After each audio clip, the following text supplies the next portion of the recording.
little game we play with the billionaire. He loves it. Let's see. Well, let's see if he lets us. I got to bring myself down because I know I'm too loud. All right. Let's see what we got here. Look at we're on and everything, Mom. All right. Let's do this. Record to the cloud. Hey, everybody. It's Wednesday, so it can only mean one thing. It's Whiskey Wednesday. I don't think Mr. King is going to be able to take this all night, but let's go with it and see what. Let's go. Yeah, it's a him problem. Let's go with it. See, Greg King is here with us tonight. He is the single malt ambassador for Diageo and the classic malts. Correct? Am I correct on that? Yeah, I kind of cover everything, but I'd say 99% of the time it's Lagavulin. So It's Lagavulin. yeah, but you know what's really cool about that? That's what we have to taste tonight. What a coincidence! What a coincidence! What a coincidence! So Greg's here. We're very happy to have him here. He is based out of New York, but they don't let him out of the state that much, I guess, for some weird reason. But he's here in Westboro tonight, and we're going to have a fantastic tasting. As you can see, this is like Lagavulin to the nth degree tonight. And we throw in Oban just so everybody feels good. Everybody loves Oban. Everybody you got to loves throw in Oban. Oban. Yeah, you got to throw in Oban. All right. So as you can see, we're going to be going through. I mean, it's really is almost the complete lineup that's available right now. Yeah. So one of the things that people think about when they think of Lagavulin is that it's everywhere. It's ubiquitous. It's been around for 200 plus years, but the core expressions, the core lineup is actually relatively small. So we do have our 8, 11, 16 distillers edition, and then the special release 12-year, which this group is really one of the first to try it. Nice. It hasn't even landed in New York City today, so I'm very jealous. I actually tried it for the first time myself on Monday, and then Oban special release as well. We wanted to throw that in just because it's such a special expression. We wanted to make it part of the lineup. But yeah, so Lagavulin's core expressions are relatively small. There are some older age statements, Prima and Ultima lines, but then you're going to be looking at between $3,000 and $5,000 a bottle. A little bit of my pay grade. So let's stick with the classics. Let's stick with the classics. Let's stick with the classics. All right. So let's go through it. You guys all have your whiskey? You do? Have you drunk it all yet? No? Oh, good. All right. Almost. All right. Jeez, it's gonna be a wild ride tonight, Greg. I hope you're prepared. Let's bring it. All right, let's go. Lagavulin 8. Yeah. So the beauty to the Lagavulin distillery is, again, we do have a small core lineup. It's only 4 SKUs with some limited offerings, but each expression really has its own story. There's a reason why that expression is part of the core lineup. For the longest time, the 16, it's still our flagship, but it really was the only expression available to the market. We'll jump into the distillers editions. Those launched in the 90s, 97, 98 is when those kind of took off, and we'll touch more on those in a minute. But the 8 is one of my favorites because of how it got to become part of the core lineup. So our 200th anniversary for Lagavulin was back in 2016. Obviously, that makes the distillery founded in 1816. I even have my pen in case I forget. There you go. There you go. But I read it upside down, so it really is not good. So when we had the 200th anniversary, we wanted to release a special liquid out into the market, and we did. And we had an older age statement, very limited, very rare, and we wanted to have something that was a little bit more approachable. Okay. So what we started to do is look at the history of the distillery and look into the archives of what that expression would be. Again, it's quite rare that a 16 is kind of the flagship expression. So we don't have a 10 or a 12-year expression. But with the 8, they started to kind of look into the history of the distillery. And what they found is there was a whiskey writer by the name of Alfred Bernard. Now, I've asked thousands of people if they've ever read the Distilleries of the United Kingdom written by Alfred Bernard. By a show of hands, who's read that? Kindle version. I always recommend it if you're into whiskeys. It's about this thick. It's a bright red cover. It's on Amazon. Alfred Bernard was essentially the first whiskey kind of blogger, writer going back to the 1880s. And he was tasked with visiting every single distillery in Ireland, Scotland, and England. And he made his way to Lagavulin in 1887. And if you read the book, He has a lot of strong opinions on the distillery. So if they were open, he was there. And again, you have to think back to the time. These weren't the days of the single malt that we know and love Right. today. It was very much a blended universe. So when he took the tour of Lagavulin prior to the actual production tour, they gave him a sample of an 8-year expression. And when he sampled it, he enjoyed it so much that in the book, and he dedicated a couple pages to the Lagavulin distillery, he wrote, "This is an exceptionally fine malt." And that immediately became the inspiration for the 200th anniversary release. That was a little bit more approachable for the consumer. So back in 2016, it started out as somewhat of a limited offering, but it quickly became part of the core lineup. And it's just really a great introduction to the Lagavulin portfolio, and you have it in front of you if you haven't tried it yet, or if you haven't had it in a while. First and foremost, if you look at the color, it's much lighter than the rest of the lineup here. We're using predominantly refill ex-bourbon casks. So if you know the 16 and you love the 16, let's approach the 8 as kind of, again, an introduction, or, it's been described as baby Lagavulin. But if you nose it, and if you're familiar with younger single malt Scotch whiskeys, you'll start to pick out a sweetness to it. You'll pick out the grain to it. You'll get the barley notes kind of coming through. It is quite creamy on the nose. And if you want to go ahead and take a sip as well. I like it because first of all, you get the distillate character because it's 8, it's not overboard, using, ex bourbon casks. So there's not a lot of other influence but that. So you're keeping the core feeling of the distillate is still there. And my thing with peated whiskeys, especially those are like 10 and under, you get this sweet peat. That's what I like to call it, because everybody always associates peat with being smoky and earthy, and especially coming from Isla, everything from Band-Aids to iodine to all this other stuff.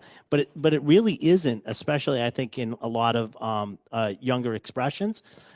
It actually gets almost a candy note to it, which is I think quite good. Think of more of maybe like a burnt marshmallow rather than, if you're going to give the campfire analogy, maybe like a burnt marshmallow rather than that. Absolutely. There's definitely a chocolate note to this. There's kind of those vanillas are going to start to come through. To me, the smoke kind of comes through a little bit more of an ash quality. But yeah, this sweet and smoky is going to be a theme as we kind of make our way through all the Lagavulin expressions. Yeah, I absolutely love it. Again, the first time we actually kind of poured the Lagavulin 8 in front of a larger audience, so to speak, was actually at the first U.S. Keepers of the Quake. And if you're familiar with the Keepers of the Quake, I was there. There you go. There you go. And they were pouring it. So again, it's one of the highest honors in the industry. So to pour that whiskey for that crowd speaks to the liquid in the bottle. Well, the other part of that too is even I love the fact that Lagavulin did do an 8-year-old, because I am not an ageist, although some of you people are. And they want stuff with a lot of age onto it. I mean, that's the more age there is, the intrinsically the better whiskey, and that's not true, and that's not how really even blended whiskey or single malt whiskey was never really drunk that way to be 12, 13, 14, 15, 20 years old. Most whiskeys were under 10, and most people didn't put an age statement on it. Correct. Yeah. I mean, you didn't even know. It's just like, oh, here's our whiskey, and it's really good right now. Here you go. Yeah. I would have assumed in 1887, an 8-year expression being served to Alfred Bernard would have been an incredibly old age statement at that time. Yeah, because you sold stuff, even if you were going for blenders or whatever like that, they were putting the age after they made it, and you're giving them something that you feel is completed. Yeah. So it sort of harkens back to the days of when age didn't matter as much. It was all about the flavor components. Exactly. Yeah. It's the flavor. Younger age statements. There are some things that are going to come through, obviously, on the palate.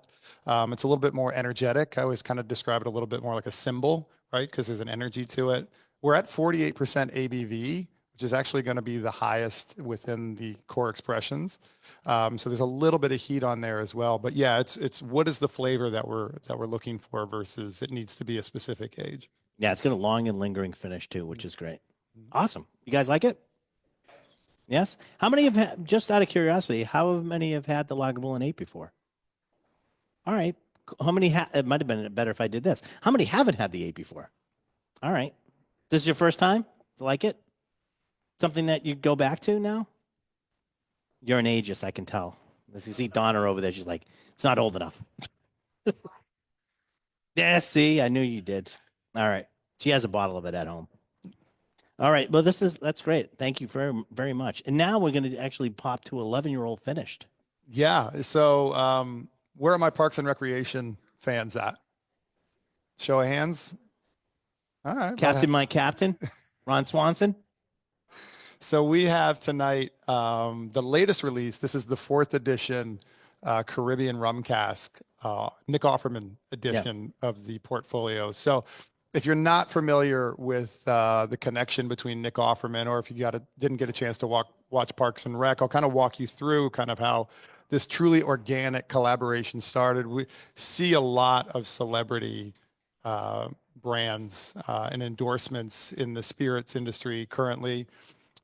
Some people have stronger opinions on that than others, but I always talk about our relationship with Nick Offerman as truly organic. And the reason for that is that the story goes, Nick Offerman was an actor. He lived outside of Chicago. When he was in his 20s, he didn't drink Scotch whiskey at all, maybe a beer, maybe an Irish whiskey from time to time. But when he was 29 years old, someone introduced him, a friend of his introduced him to Lagavulin 16, and it immediately became his favorite whiskey. Changed his world in terms of his opinion on single malt Scotch. So cut to years and years later when he's on Parks and Recreation. He's not that old. He said so. In the script, it reads, Ron Swanson, that was the character, reaches into his desk and pulls out a bottle of whiskey and 2 glasses. So when they shoot the scene, he reaches into the desk and he finds a bottle of Lagavulin 16. And he thought that they knew that that was his favorite whiskey. Well, the reality of it is that it was his favorite whiskey, but it was also the creator of the show's favorite whiskey as well. So it was just a pure coincidence. It was somewhat serendipitous.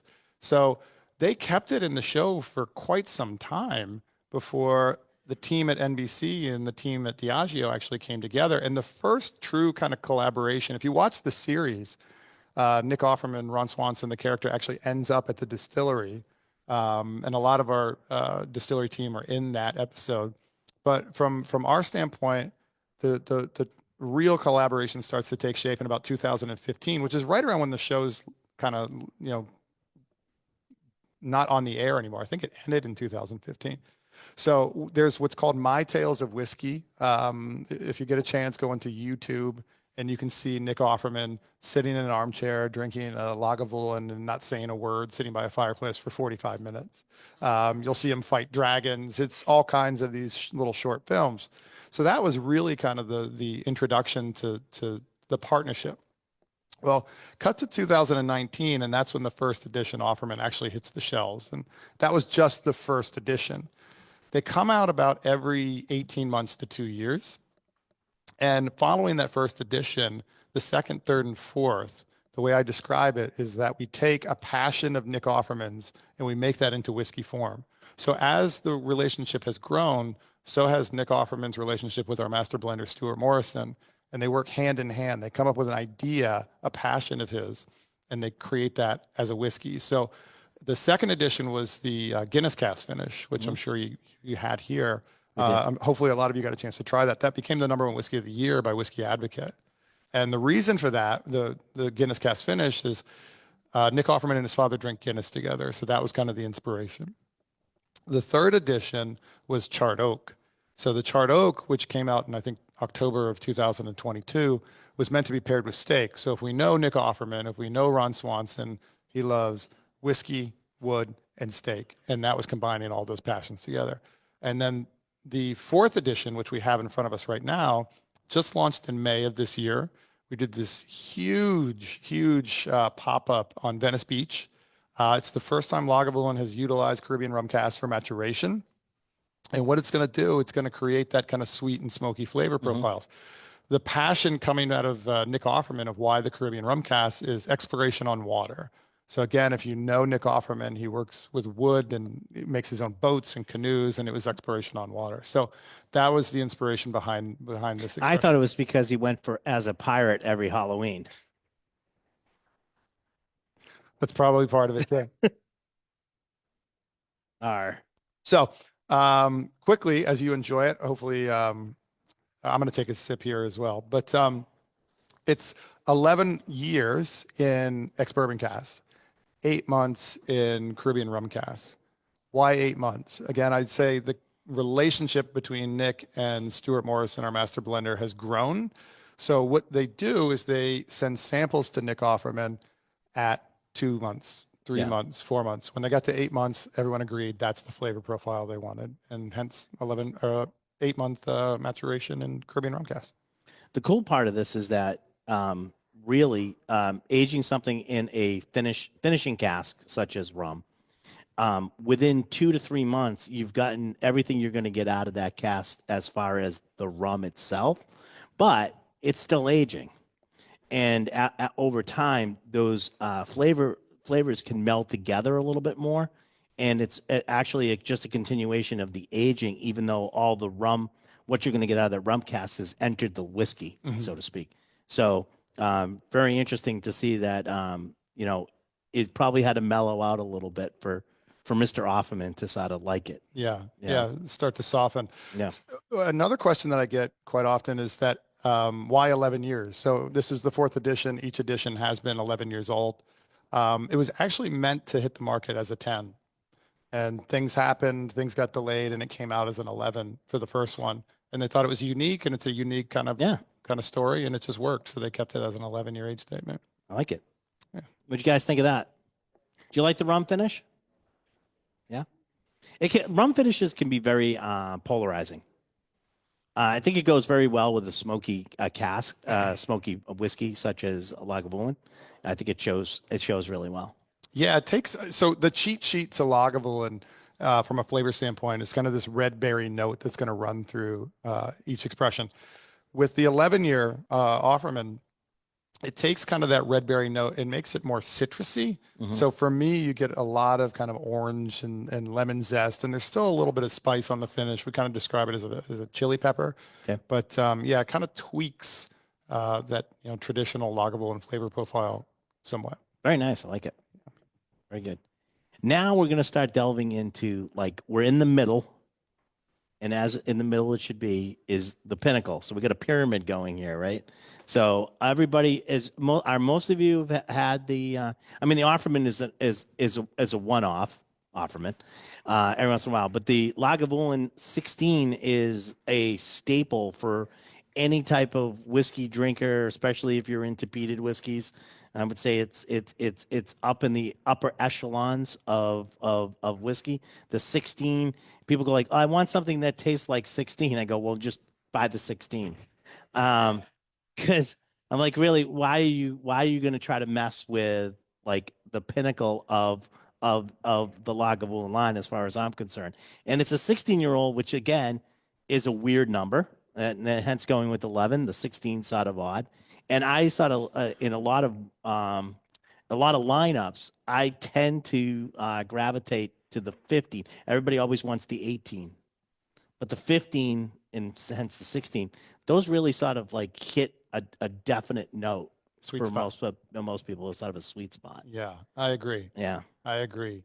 Undefeated is how I describe the 16-year. It's has all those rich, robust flavor profiles. If you love smoky whiskeys, and I'm assuming all of us do, because we're here tonight, all enjoying Lagavulin. If you love smoky whiskeys, it's not smoke for just the sake of smoke. For the 16, there's layers to this expression. It's rich, it's robust. It has that, again, that red berry note that runs through the middle of it. There's a lot of caramel in there.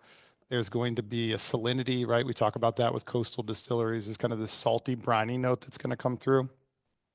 But when we always look at a whiskey, and we're breaking it down, and we talk about the nose, the palate, and the finish. So for me, when you kind of look at the nose, that kind of sweetness comes through you. It's almost viscous on the nose. It's a little, it's almost, you kind of get an idea of what it's going to be like on the palate.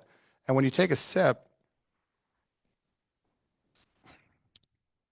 and that richness comes through, it just starts to build and build.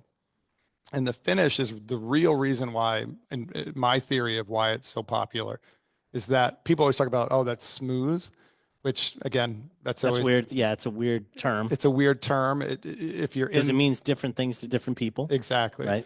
but I refer to there's a balance to it, but I take it one step further and I describe it as seamless. So it has all these big, robust flavors, but on the finish, they all come together.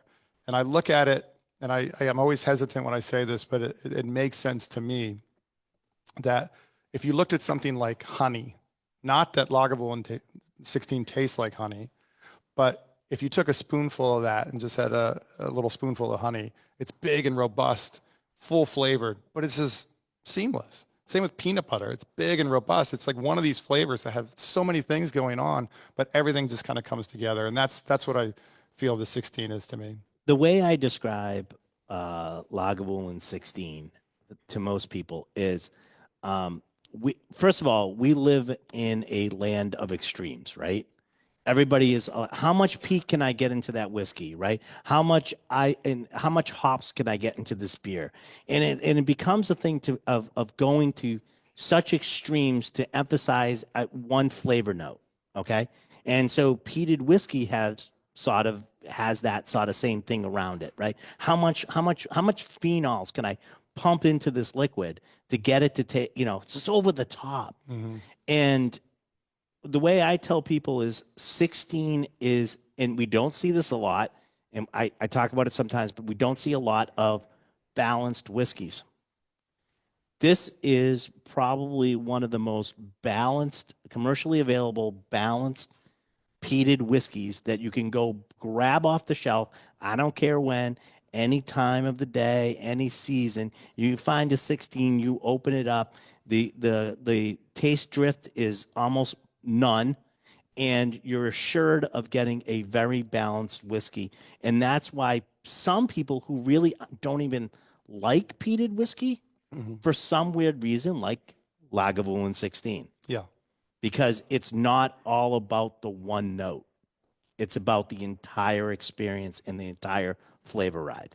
agreed. All right. Yeah, yeah. And it's been like this. I mean, the 16 launched with the classic malts, which we were kind of talking about earlier today, in 1988. And if you're familiar with the classic malts, you have Dalwhinnie and Talisker and Oban and Glenkinchie and Cragganmore and Lagavulin, They don't forget Cragganmore. and each one is highlighting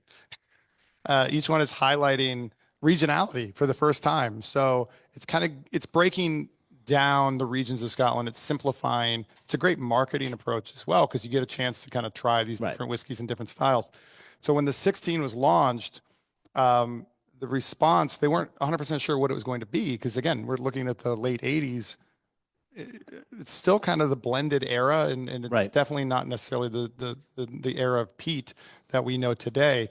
And it just took off. It just took off. So again, 16 was what they went with there.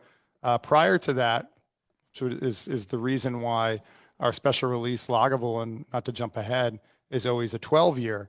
That's an homage to the first Lagavulin that actually hit the shelf, which was prior to those classic malts, which was a 12-year expression. Should have been 13. But anyways, I digress. Well, if you're going to be odd about everything. But no, Lagavulin, especially the 16, is just it's really almost in a class by itself. Do you guys like 16? Lagavulin 16? Yeah, it's just so it's viscerally pleasing. It's just one of those type of things that you just drink it and you go like, yeah, I Yeah. get it. And it's cool. And the peat, not only that, but it almost has more of an earthy tone to it too, which I Yeah. love. And that's what you get as you get a little bit older using a peated whiskey. I like this one a lot. I agree with Mr. Offerman on this one. This one's a good one. So, all right, good. Now, one of my other favorite whiskeys is the Distiller's Edition. Me too. And it's because it's just it's just beautiful. Why don't you tell? And by the way, what's the ABV on the 16? Just because we haven't done them all. 43. 43. Yep. Okay. 43. Offerman was 46. The 8 was 48. And the Distillers is 46, I believe. I think it's 46. I think it's the magic number 92. 43. Excuse 43. me. 43. Okay. Yeah, if we all love the 16, we're going to love the Distillers edition. So the Distillers was a series really looking to explore secondary maturation in wine casks, which goes back to 97, 98 when the first release actually hit the market. And it essentially took those classic malts and did a secondary maturation in a fortified wine. And how they chose the wine styles for each expression, and again, you're looking at Dalwhinnie, Talisker, Oban, Lagavulin, is they took the distillery character and they matched that up with a specific wine style. So, by the way, this is really before a lot of people were doing wine finishes. Yeah. You know, commercially. You know, you could get the oddball here and there, but as a commercial endeavor, this was like pre a lot of other stuff now that's famous for cask maturations. Finishings. Absolutely. I mean, we're talking late 80s for the 16, and then we're talking the late 90s for the Distillers edition. So we're still kind of in the early days of what the single malts have become. And with Lagavulin being this bigger, robust, powerful whiskey, they chose Pedro Jimenez sherry casks for that secondary maturation. And for those of you that drink sherry in the group, you don't drink enough sherry, by the way. Yes, John. Cragganmore Distillers editions he's asking for, which is one of my faves. It's really, really good. And you don't see a lot of that one. We need more of that in the United States. John, you're correct again. Thank you, John. So PX, Pedro Jimenez, is the sweetest dessert wine in the world. You can talk to people, they put it on their ice cream. It's essentially making a wine from a raisin. Yeah. And because of that sweetness, it really works and balances out the Distillers edition for Lagavulin. And so in very simple terms, what we do is we take the 16. Again, it's a slightly different early on maturation process, but it's taking the 16 in simplest terms. And then for 6 additional months, we're putting it in Pedro Jimenez sherry. And what that's going to do, this is number 4 here on the sheet. What that's going to do is a lot of people think it's less smoke. The smoke is the same, but it's coming across on your palate and on the nose is slightly different because it's becoming more viscous, more chocolatey. It's almost like a syrup. It's my barbecue whiskey. Yeah. It gets that sweet and smoky, just like, a brisket, a smoked brisket. It gets that sweet and smoky sort of taste to it. Absolutely. Or like, it almost, it becomes like, it becomes savory. Yeah. You know what I mean? Absolutely. It becomes savory. And though you get this sweet dessert wine, the combination of the smoke and that, I think, becomes like almost a savory piece. Agreed. Yeah, absolutely. Kind of softens the smoke, savory. It I refer to it as rounding those edges off, becomes more viscous. This chocolate note starts to come through. These dark fruits start to come through.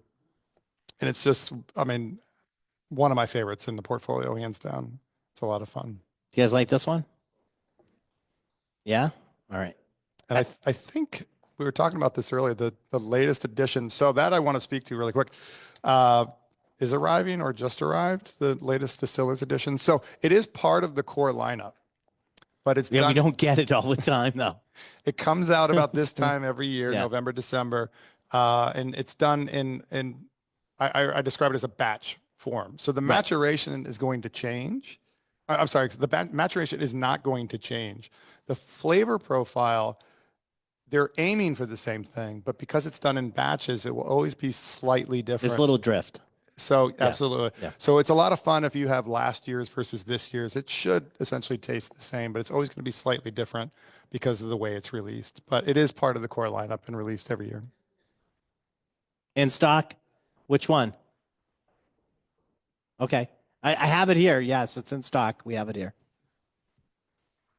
We might need more at the end of the night. I don't know. we might need more at the end of the night. Depending, I see some drooling going on. So okay, we can get one more case. I've been told. So if you guys like it, let me know, and we'll see we'll always see what we can do. All right. So now we have. By the way, I have one bottle left. I think is still upstairs of the previous 12. The special release. Yeah, it's special release Of last year's. Yes. The Don Julio. Añejo? Is that the John? Yes, I believe it is. Yeah. Yeah, the last one. I have one bottle left. It was hiding somewhere, and we found it. And we're like, oh, let's put it out. So it just got out. So you can see it up there. So that's I'm going to take a look. We launched that last year in October, and I'm sure a lot of you know this, but that special release was finished for several months in Don Julio Añejo cask. Prior to that, it was an ex-bourbon cask. But the fascinating thing is the flavor profile you're going to pull from that expression. And the special releases are always cask strength, non-chill filtered. These are, real, true representations of the distillery character. But the maturation is really kind of where we get, the excitement from, and the playful to the releases comes from. So with the last year's edition, Don Julio Añejo finish, I love the fact that tequila casks for maturation in Scotch whiskey only became legal in 2019. They changed the laws.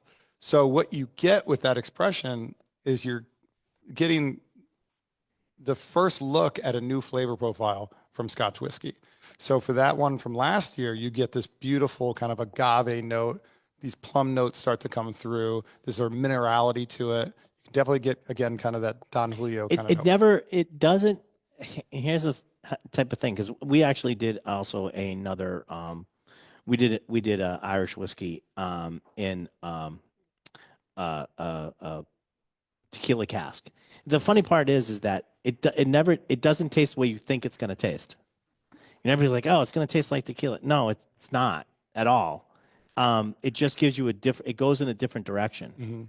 The flavor, the mixing of the flavor of the two spirits, really doesn't react the way you think it's going to react. Yeah.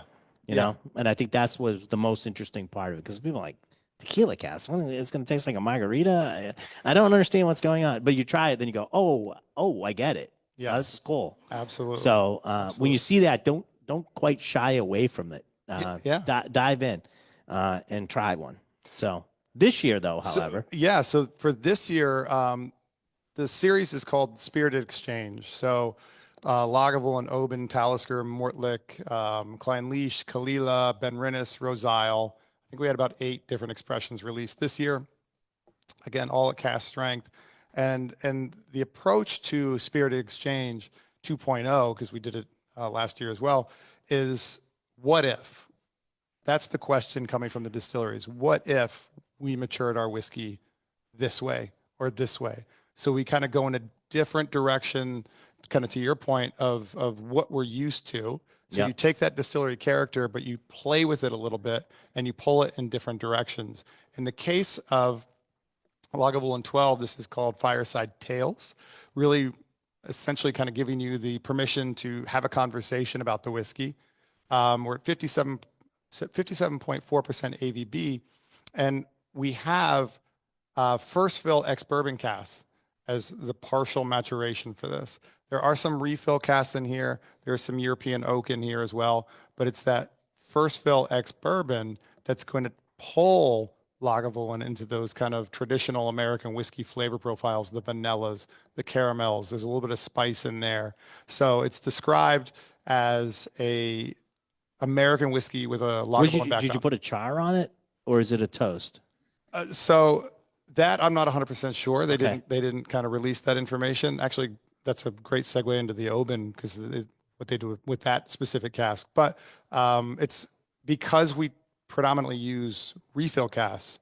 Right. And first fill is ex-bourbon cask is relatively so unusual. Now you're going to be getting all of those vanillins and toasted sort of notes, and that caramel and all of that type of stuff, and playing again with the peated Lagavulin too. So I have not had this one. I don't think anybody, no one's had this one really, right? So yeah, this group is one of the first to try it. We've never done an event with it. Again, New York has yet to see it on the shelves. We haven't gotten into market yet, so we're lucky to have it tonight for sure. I just tried it for the first time on Monday. Did you? Yeah. It's good. I like it. I like it a lot. It's got a real sweet note to it, right? Yeah. It definitely goes into, it almost goes past that. I think it almost goes into like a, I want to say, what's the Scottish sugar like tablet? Yeah. It's almost got that little bit of tablet flavor at the end of it. Absolutely. Absolutely. Yeah. There's a creaminess on the palate. Again, yeah, tablets are great. Right. A little, the Randall Bird method is don't add water to this, but take a sip of water and then have this right afterwards. So we call it the Randall Bird method. That way you don't change the ABV in your glass, you change the ABV in your mouth. Mouth proofing, yes. Yeah, it intensifies it a little bit, right? And then the smoke pops a little bit more. The peat on it pops. Yeah. Yeah, on the retro hail, the smoke kind of and the spice come through. Yeah, definitely. All right. Well, you guys are some of the first people to try it in the U.S. What do you think? Yes? No? Not angry at it? That's good. You're gonna give it to we're gonna give you the New England highlight. We're gonna say not bad, which is the New England way of saying it's very good, but in New England we only compliment by negative words. I'll take it. So, I like it. Not bad. Oh, so it's good. Yeah. Exactly. It's just what I said. Didn't you listen to me? That's always a good one when you're at a tasting. It's like, actually, it's pretty good. Actually, it's not bad. Yeah. Like, I'll take it. Yeah, Thanks. take it. Yeah. Take it and walk away. Yes, Lisa. There is a tropical note in there. Absolutely. Pineapple. I'm not sure about pineapple, but you're definitely right. There's some sort of tropical note in there. That one's a lot of fun. Very good. All right.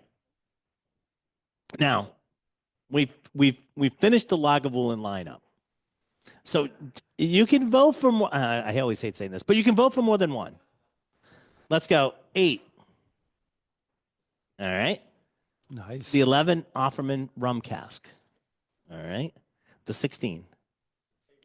Yeah, I mean, if you didn't know, I was going to have to go slap all of you. the Distiller's Edition. All right. The 12. Ooh, that's nice. That's nice. I think the 12 was almost where the 16 was. Yeah. So that bodes well for the new expression. Now this is a limited edition too, right? We're only going to get this for a little while, right? Yeah. Once it's gone, it's gone. Right now. Of course, the suppliers are here tonight. Right now, you can get it. That's it. All right. So we do have that one. I like the way. Also, by the way, I love the absence of color on this one, because I always have this argument with everybody is that if they see something that looks clear or just like that light hay sort of color to it, almost a white wine. Right? Yeah, they always figure it's not going to have a lot of flavor. And then you taste it and it pops. It's like, no. Don't be judging stuff by the color. The color. Yeah. Judge it by how it tastes. Yeah. So, I mean, it's a good one to sort of point out. Because this is almost as, I would say this is right up with the first one we had, the 8. The color profile is almost identical, but the flavor is totally different. Yeah, absolutely. Absolutely. All right. Now for something completely different. Mm-hmm. All right. So everybody got water, right? Take a nice guzzle of water, get that around your mouth. We are going, we put the open at the end because it's a cask strength. Okay. But you've been tasting peated whiskeys all night. So, and as always, I think I've gone through this a couple times, but for those of you who don't remember, whenever you taste whiskey, do not trust your first taste. It's always your second. Always take 2 sips. The acclimation of your mouth to the whiskey, and then what you're actually tasting. So it's important to do that, especially when you're switching from two stylistically different whiskeys. Yeah. Yeah, absolutely. So yeah, get some water. We actually had a discussion before everybody arrived tonight where we should put Oban. Should we put it first? Should we put it in the middle? I think, is this anyone's first time at the tasting? All right, so one. So we're all professionals. So we can all handle the Oban at the end, which is a fun little surprise. We And can always understand it. And then that's the same thing. We always understand it. Take your 2 sips. You'll be fine. you'll be fine. You'll be fine. You'll be fine. Stay on the path. Do not leave the path. All right. Let's go. Let's try it. All What's the ABV on this one? ABV is 58% ABV. Okay. 10-year expression. So Oban 14 to me is very similar to Lagavulin 16 in terms of how it's perceived in the market. The iconicism of that whiskey, It's right? an iconic whiskey. It was part of the classic malts.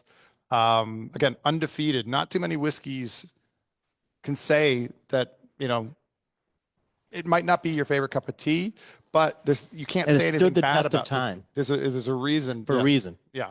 There's a reason it's been around for as long as it has. So Oban is a very, very small distillery. It's one of the oldest distilleries in Scotland. Oban cannot expand whatsoever. The town is built around it. There is no room. Literally. There's no room at the end. Yeah. Everything is compact. It is perfect, and you can't change it. That's what's beautiful about Diageo owning. That's one distillery they can't change because it's just so ingrained in the town itself. It cannot be expanded upon. It is the town. It is the town. The town, Oban Distillery was there before Oban, the town. The town was named after the distillery. And yeah, it cannot be expanded. You have the ocean in front of you, and behind you, actually, when they started to look at expanding the distillery, there were some Mesolithic artifacts that as soon as they found those, Stop. they had to stop immediately. 2 stills, very, very, very small production, 4 washbacks. Guess how many people work at the distillery? 7. So we were close. Close. We were close. So only 7 people work there. Again, small production. Very, very long fermentation process. Fermentation after about 45, 50 hours, you've gotten kind of what you need as far as, The alcohol. conversion. Yeah. When you look at 120 hours is what Oban uses for their fermentation process. The longer the fermentation, the more orchard fruits you're going to get. So Is it part of it sitting in on basically the leads, sitting on that the dead yeast, sitting on all of that mash bill and all that? Yeah, too? yeah. So, for example, Lagavulin is 55 hours, 50 to 55 hour, and that's a very nutty fermentation flavor profile. Again, going into those 100 plus hours, 120 plus hours, now you're pushing into these fruit flavor profiles. So when you look at our 18, it's very fruit forward, lots of honey. Again, there's In always the 14? in the 14. Okay, Yes. you said it. I just want to make sure I heard Yep, that right. yep, in the 14. So you get all of these beautiful flavor profiles. So with the Oban, this is called the Coastal Orchard. And I've moved the bottle over just a little bit because, again, I just got a chance to try this myself on Monday. Very, very small release here. The first sip I got tasted exactly the way this canister looks, this packaging looks. Pears. Pears. Like pears and apple. It's like a garden at the sea. So you get all these beautiful, rich flavors. You get almost like that little salinic flavor to it too, though. Yeah. So what we're utilizing as far as casks for maturation here, we are using refill casks. Okay. But what's really pushing it forward from a fruit forward standpoint is we're utilizing a new American oak charred cask that's been seasoned with Oloroso sherry. So we talked about Pedro Jimenez, right? Very, very sweet, where Oloroso is, think, nutty, slightly tannic. So there's a dryness. Dry to it. Yeah. There's a dryness to it, but it's pushing all of these beautiful fruit flavors forward and giving you this kind of rich, beautiful flavor. It becomes a flavor enhancer. So like it's making the other flavors sort of pop. Yeah.